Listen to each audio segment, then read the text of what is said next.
Squiz Kids acknowledges the traditional owners of the lands on which we podcast, the Turrbal and Gadigal people. Squiz Kids! It's your daily news fix. Fun, free, fresh. Hello and welcome to Squiz Kids Today, your fresh take on what's happening in the world around you. I'm Bryce Corbett. It's Wednesday, May 3. In Squiz Kids Today, war declared on vaping. Tassie AFL team confirmed. Sneaky crochet scam on Facebook, and cats aplenty at the Met Gala ball. That's what's making news, kids style. The lowdown. A war on vapes was declared yesterday, with the federal government planning to ban the sale of vapes in convenience stores, stamp out vaping in schools, and launch an education campaign to highlight the dangers of vaping. Speaking at the National Press Club in Canberra yesterday, the Federal Health Minister Mark Butler said he was determined to nip Australia's vaping problem in the bud, so that the next generation doesn't get hooked on the highly addictive habit. He said that 1 in 6 teenagers have tried vaping, a quarter of 18 to 24-year-olds had vaped, and that the problem was even starting to seep into primary schools, with part of the problem being that companies that make vapes disguise how bad they are by packaging them in kid-friendly colours and flavours, including bubblegum and watermelon. Now, I know none of you would be silly enough to vape. After all, research has shown that vapes contain more than 200 chemicals that don't belong in the human body. The same chemicals that you find in weed killer and nail polish remover. I mean, who would be dumb enough to inhale weed killer? And, like cigarettes, they contain dangerous levels of a highly addictive substance called nicotine. Gross. The government says it's going to make it illegal for shops to sell vapes, and in New South Wales there are even plans to install vaping detectors in high school toilets. Aha! It's the Classroom Companion Clarion, letting us know that today's classroom worksheets are tied to this item in the podcast. And today's Classroom Companions are especially good, an excellent fact sheet on the dangers of vaping, explaining what's in them, why they're bad for you, and suggesting some guided discussions that you can have in your classroom. If you're not among the 2,000 odd classrooms across the country who are signed up to receive these free daily resources, hop on over to squizkids.com.au and sign up to the Squiz Kids Classroom.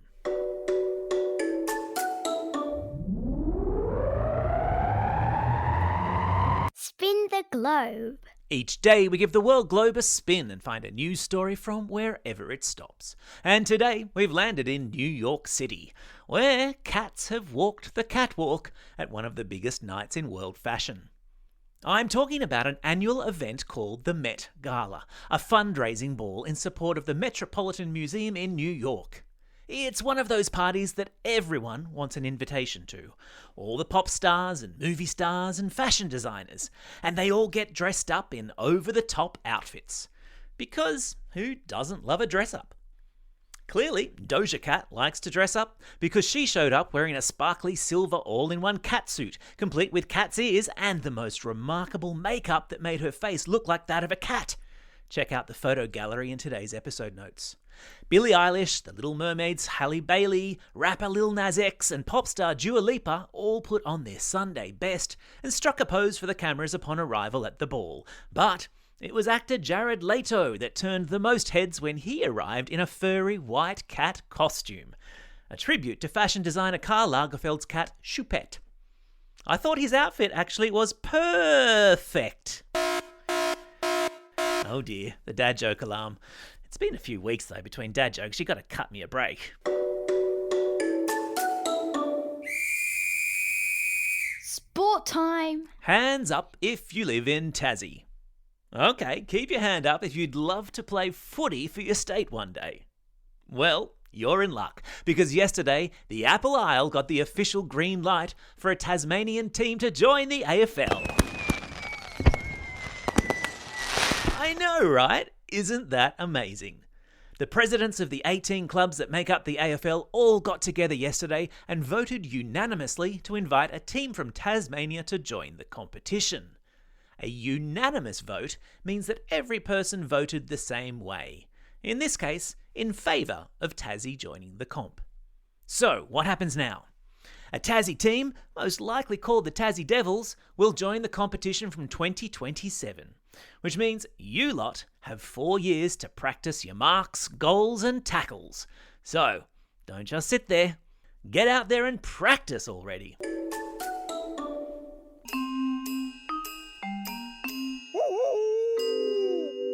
Newshounds. Every Wednesday, Squizzy the Newshound sticks his snout into Squiz Kids HQ to report back on suspicious things he's come across on the internet. And this week, Squizzy has been up to his very droopy ears in a great Facebook crochet scam. Yes, you heard right, crochet. That gentle, delicate craft involving crochet hooks and yarn. The Facebook scammers post photos of crochet animals, for instance, with a message saying, "This is my own design, please like and share it." And when Facebook users do just that, the crochet photos mysteriously turn into real estate ads, and the user's personal information is collected by the scammers. It's another reason to always do as Squizzy says, and that is to stop, think, and check before believing everything you see, read, or hear on the internet. Oh, and a shout out to the 1,070 classrooms around Australia that are currently undertaking our free media literacy course, Newshounds. It's a fun, easy way to make sure your kids learn how to spot misinformation on the internet. Get involved at squizkids.com.au or via the link in our episode notes.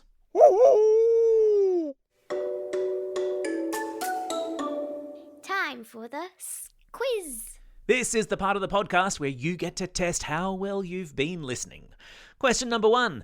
Which Aussie state will join the AFL in 2027? Yeah, that's right, it's Tasmania. Question number 2. What sort of needlework craft involving a single hook and yarn have Facebook scammers been using to suck people in? Yes, of course, I'm talking about crochet. Question number 3. In which American city is the Met Gala Ball held each year? Yes, of course, it's New York City.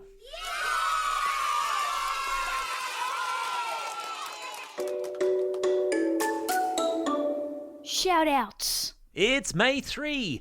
Today is our 750th episode of Squiz Kids. No wonder I feel so tired.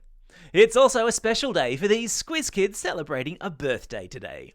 Valentino from Regentville, William from Woongarra, Sophia from Oran Park, Vian from Point Cook, Ethan from Chatswood, Noah from Homebush, Millie from Waitara, Cadence from Ashmont, Kenzo from Canberra, Adele from The Gap, Charlie from Wellington Point, Xavier from Croydon Hills, and Harry from Leopold. And belated birthday shout-outs from last week go to Alana from the Sunshine Coast, Mia from Ellamore Vale, and Avina from Chapel Hill.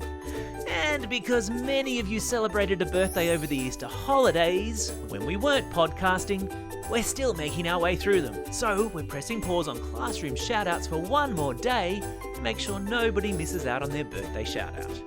So, presenting the very last of the belated Easter holiday birthday shout-outs to Nate from Holsworthy, Sarah from Ivanhoe, Layak from Foster, Kabilan from Point Cook, Jamea from Ellamore Vale, Layla and Ella from Mount Gravatt, Drew and Zach from Arana Hills, Agnes from Parramatta, Maddie from Portland, Luna from Albany Hills, Nina from Warrigal, Jude from Nedlands, Madeline and Audrey from Helensvale, Richard from Sydney, Mason, Rosita, Jaden and Lucy from Roos, and Aurora, who's listening all the way over there in Davao City in the Philippines. Phew, we got there. Don't forget, if you've got a birthday coming up and you want a shout out, or if you're after a classroom shout out, drop us a line at squizkids@thesquiz.com.au or fill out the form on our website. Well, that's all we have time for. Thanks for listening to Squiz Kids today. We'll be back again tomorrow. In the meantime, get out there and have a most excellent day. Over and out.